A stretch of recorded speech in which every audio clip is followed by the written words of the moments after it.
Hello there, and welcome.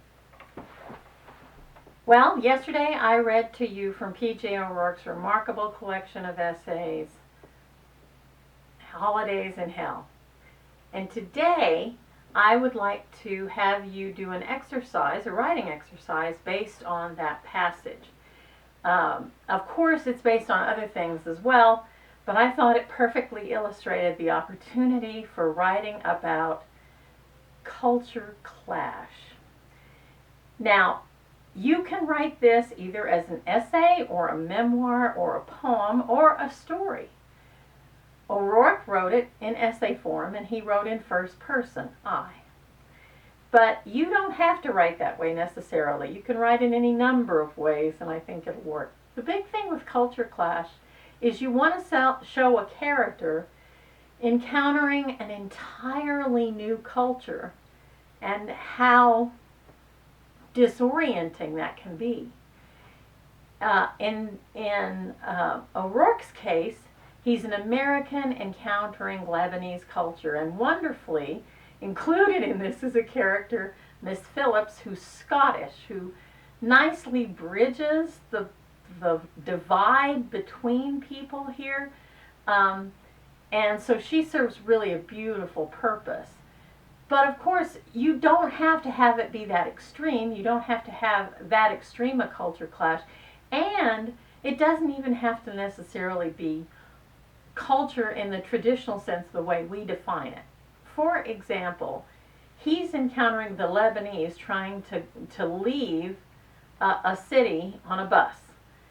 And everybody wants to get out. Everybody wants to become a refugee. But you could do something like I've experienced. For example, one time I traveled to the Midwest here in the United States and encountered the culture of my roommate's family, a Midwestern farming family, which doesn't seem like a different culture, but believe me, it was. I'll give you a perfect example. As I've told you, at Grandma McCollum's house, when one person spoke, everybody else was quiet and listened. I was used to that. When I went to visit this friend's home, people spoke over each other, at the same time. It was totally disorienting and confusing.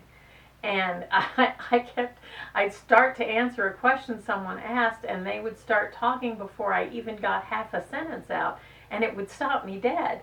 And then it would stop them, and then we would be staring at each other, and then they'd ask another question. It was very shocking. So one of the things that you want to make sure you include in your description of this culture class is not just what it looks like, but what it sounds like.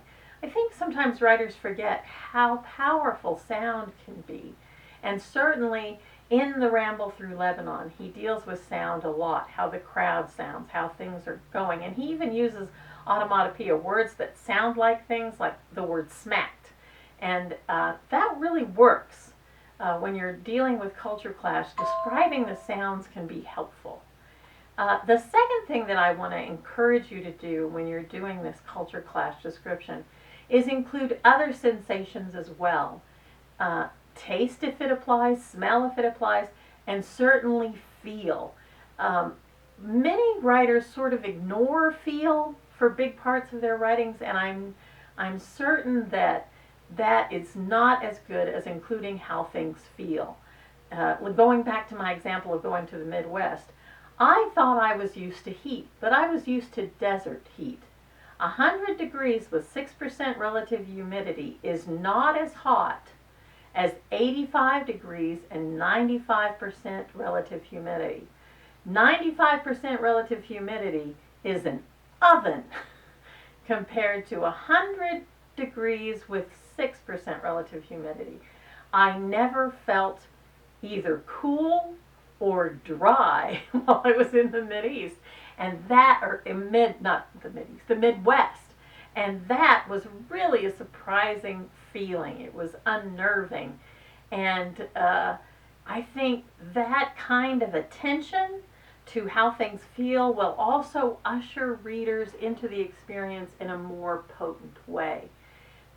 The challenge with the culture clash is to see someone struggling to understand something new, like manner, or even food, or how things are organized, how things are done, what words are used.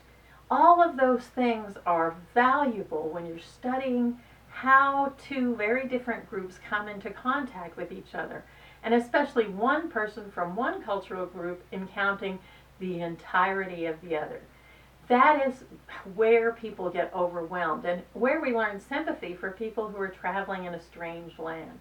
You know, Scripture says, be kind to strangers, be loving to them, because they were you.